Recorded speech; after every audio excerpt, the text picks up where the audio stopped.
बच्चों, मैं नीना सोई मैडम आपको मिठाई वाला पाठ के बारे में बता रही हूँ। इसके लेखक भगवती प्रसाद वाजपेयी जी हैं।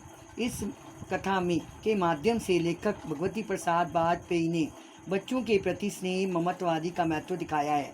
अपने परिवार व बच्चों का वियोग व्यक्ति से क्या क्या करवा सकता है। एक धनी व्यक्ति कभी मिठाई वाला तो कभी खिलौने वाला और बांसुरी वाला बनकर गली मोहल्ले के बच्चों में अपने बच्चों को तलाशता है। मानो उन्हीं में अपना प्यार बांटकर अपने अंतर्मन में उमड़ते ममत्व को उड़ेल कर संतुष्ट होना चाहता है। बहुत ही मीठे स्वर के साथ वह गली में घूमता हुआ कहता है, बच्चों को बहलाने वाला, खिलौने वाला। इस अधूरे वाक्य को वैसे विचित्र किंतु मादक ढंग से गा कर कहता है कि सुनने वाला एक बार अस्थिर उठते। उसके स्नेहाभिषिक्त कंठ से फूटा हुआ गान सुनकर निकट के मकानों में हलचल मच जाती। छोटे छोटे बच्चों को अपनी गोद में लिए युवतियाँ चिक्कों को उठाकर छज्जों पर नीचे झांकने लगती। गलियों और उसके अंतर्व्यापी छोटे छोटे उद्यानों में खेलते और खिलाते हुए बच्चों को का झुंड उसे घेर लेता और तब वह खिलौने वाला वहीं बैठकर खिलौने की पेटी खोल देता। बच्चे खिलौने देखकर पुलकित हो उठते और उससे पूछते, इसका दाम क्या है। खिलौने वाला बच्चों को देखता और उनकी नन्ही नन्ही उंगलियों से पैसे ले लेता और बच्चों की इच्छा अनुसार उन्हें खिलौने दे देता। एक बार विजय बहादुर के बच्चे भी खिलौने आए और कहने लगे, मेला घोला कैसा सुंदर है। मुन्नू बोला, और देखो मेला कैसा सुंदर है। दोनों खिलौनों की प्रशंसा करने लगे। तो रोहिणी ने पूछा कि मुन्नू, ये खिलौने तुम कितने में लाए हो। मुन्नू बोला, 2 पैसे में खिलौने वाला दे गया है। फिर 6 महीने के बाद नगर में 2-4 दिनों से एक मुरली वाले के आने का समाचार फैल गया। लोग कहने लगे, भाई वाह, मुरली बजाने में वह एक ही उस्ताद है। मुरली बजा कर गाना सुनाकर वह मुरली बेचता भी है, सो भी 2-2 पैसे में। भला इसमें उसे क्या मिलता होगा। एक व्यक्ति ने पूछ लिया, कैसा है वह मुरली वाला। उत्तर मिला, उम्र तो उसकी अभी अधिक ना होगी, यही 30-32 का होगा। दुबला पतला गोरा युवक है, बीकानेरी रंगीन साफा बांधता है। क्या वह पहले भी खिलौने बेचा करता था। हाँ, जो प्रकार तुमने बताया है उसी प्रकार का वह भी था, तो वही होगा। प्रतिदिन इसी प्रकार मुरली वाले की चर्चा होती। रोहिणी ने मुरली वाले का यह स्वर सुना, तुरंत ही उसे खिलौने वाले का स्मरण हो आया। उसने मन ही मन कहा, खिलौने वाला भी इसी तरह गा गा कर खिलौने बेचा करता था। उसने अपने पति विजय बाबू से कहा कि जरा मुरली वाले को बुलाओ। विजय बाबू एक समाचार पत्र पढ़ रहे थे। उसी तरह उसे लिए हुए वे दरवाजे पर आकर बोले, क्यों भाई मुरली वाले, किस तरह देते हो मुरली। मुरली वाले ने कहा कि 2 पैसे में।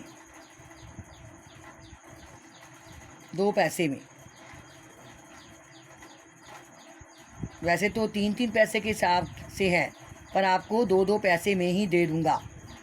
विजय बाबू भीतर बाहर दोनों रूपों से मुस्कुरा दिए। मन ही मन कहने लगे, कैसा है, देता तो सबको इसी भाव से है, पर मुझ पर उल्टा एहसान लाद रहा है। फिर बोले, तुम लोगों की झूठ बोलने की आदत होती है, देते होगे सभी को 2-2 पैसे में, पर एहसान का बोझ मेरे सिर पर लाद रहे हो। मुरली वाला एकदम अप्रतिभ हो उठा। उसने कहा, यह तो ग्राहकों का दस्तूर होता है कि दुकानदार चाहे हानि उठाकर चीज़ क्यों ना बेचे, पर ग्राहक यही समझते हैं कि मुरली वाला मुझे लूट रहा है। आप भला काहे को विश्वास करेंगे। लेकिन सच पूछिए तो बाबूजी, असली दाम तो 2 ही पैसा है। आप कहीं से 2 पैसे में ये मुरली नहीं पा सकते। मैंने तो पूरी 1000 बनवाई थी, तब मुझे इस भाव पड़ी हैं। विजय बाबू बोले, अच्छा मुझे ज़्यादा वक्त नहीं है, जल्दी से 2 मुरलियाँ निकाल दो। 2 मुरलियाँ लेकर विजय बाबू फिर मकान के भीतर गए। मुरली वाला देर तक उन बच्चों के झुंड में मुरलियाँ बेचता रहा। बच्चे जो रंग पसंद करते, मुरली वाला उसी रंग की मुरली निकाल देता। यह बड़ी अच्छी मुरली है, तुम यही ले लो बाबू, नारंगी रंग की। अच्छा, वही लो। अच्छा तो फिर जाओ, अब की बार मिल जाएंगे, ध्वनि है तो क्या हुआ। लो पैसे वापस लो। ठीक हो गया ना हिसाब, मिल गए पैसे। आज अपने मकान में बैठी हुई रोनी मुरली वाले की सारी बातें सुनती रही। आज फिर उसने अपने अनुभव किया। बच्चों के साथ इतने प्यार से बातें करने वाला फेरी वाला पहले कभी नहीं आया। फिर वह सौदा भी कैसा सस्ता बेचता है।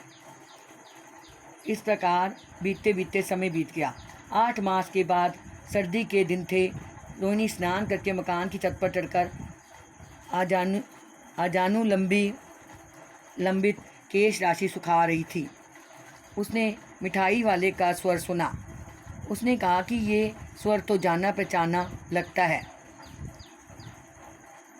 दादी, मुन्नू के लिए मिठाई लेनी है। दादी उठकर कमरे में आकर बोली, ये मिठाई वाले इधर आना। मिठाई वाला निकट आ गया। बोला, कितनी मिठाई दूँ माँ? ये नए तरह की मिठाइयाँ हैं, रंग बिरंगी, कुछ खट्टी, कुछ मीठी, जायकेदार, बड़ी देर तक मुंह में टिकती है। दादी बोली, कितने में देते हो? पैसे की 16 देता हूँ। दादी बोली, 16 तो बहुत कम होती हैं, भला 25 तो देते। मिठाई वाला, नहीं दादी, अधिक नहीं दे सकता। इतना भी देता हूँ, यह अब तुम्हें क्या खैर, मैं अधिक नहीं दे सकूँगा। रोहिणी दादी के पास ही थी। बोली, दादी फिर भी आपको काफ़ी सस्ता दे रहा है। मिठाई वाला मिठाइयाँ गिनने लगा। तो 4 की दे दो। अच्छा 25 नहीं, सही 20 ही दे दो। अरे हाँ, मैं बूढ़ी हुई, मोल भाव अब मुझे ज़्यादा करना आता ही नहीं। कहते हुए दादी के पोपले मुंह से जरा सी मुस्कुराहट फूट निकली। दादी के इस कथन को दोहराने की चेष्टा की थी तो मिठाई वाले ने उत्तर दिया, पहली बार नहीं, और भी कई बार आ चुका हूँ। रोहिणी चिक्की आठ से ही बोली, पहले यही मिठाई बेचते हुए आए और या कोई चीज़ लेकर। मिठाई वाला हर्ष और संशय और विस्मयादि भावों में डूब कर बोला कि इससे पहले मैं मुरली लेकर आया था और उससे भी पहले खिलौने लेकर। रोहिणी का अनुमान ठीक निकला। वह बोला, मिलता भला क्या है, यही खाने भर को मिलता है, कभी नहीं भी मिलता। पर हाँ, संतोष, धीरज और कभी कभी सीन सुख जरूर मिलता है। सो कैसे, यह भी बताओ। अब व्यर्थ उन बातों की क्यों चर्चा करूं, उन्हें आप जाने ही दे। इन बातों को सुनकर आपको दुख ही होगा। जब इतना बताया तब और भी बता दो, मैं उत्सुक हूँ, तुम्हारा हर्जा ना हो। मिठाई मैं और भी ले लूँगी। मिठाई वाले का मैं भी अपने नगर का एक प्रतिष्ठित आदमी था। मकान, व्यवसाय, गाड़ी घोड़े, नौकर चाकर सभी कुछ था। स्त्री थी, छोटे छोटे बच्चे भी थे। वह सोने का संसार था। बाहर संपत्ति का वैभव था, भीतर संसारिक सुख था। स्त्री सुंदरी थी, मेरी प्राण थी। बच्चे ऐसे सुंदर थे जैसे सोने के सजीव खिलौने। उनकी अटखेलियों के मारे घर में कोलाहल मचा रहता था। समय की गति, विधाता की लीला, अब कोई नहीं है। दादी प्राण निकाले नहीं निकले, इसलिए अपने उन बच्चों की खोज में निकला हूँ। वह सब अंत में होंगे तो यही कही, आखिर कहीं ना जन्मे ही होंगे। इस तरह रहता गुलगुल कर मरता, इस तरह सुख संतोष के साथ मरूंगा। इस तरह के जीवन में कभी कभी अपने उन बच्चों की एक झलक सी मिल जाती है। ऐसा जान पड़ता है जैसे वे इन्हीं में उछल कर हंस रही हैं। पैसों की कमी थोड़ी ही है, आपकी दया से पैसे तो काफ़ी हैं, जो नहीं हैं इस तरह उसी को पा जाता हूँ।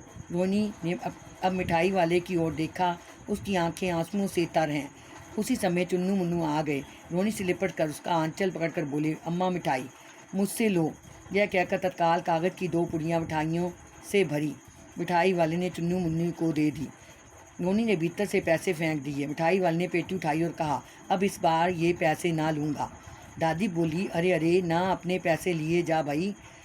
तब तक आगे फिर सुनाई पड़ा उसी प्रकार मादक मृदु स्वर में बच्चों को बहलाने वाला मिठाई वाला।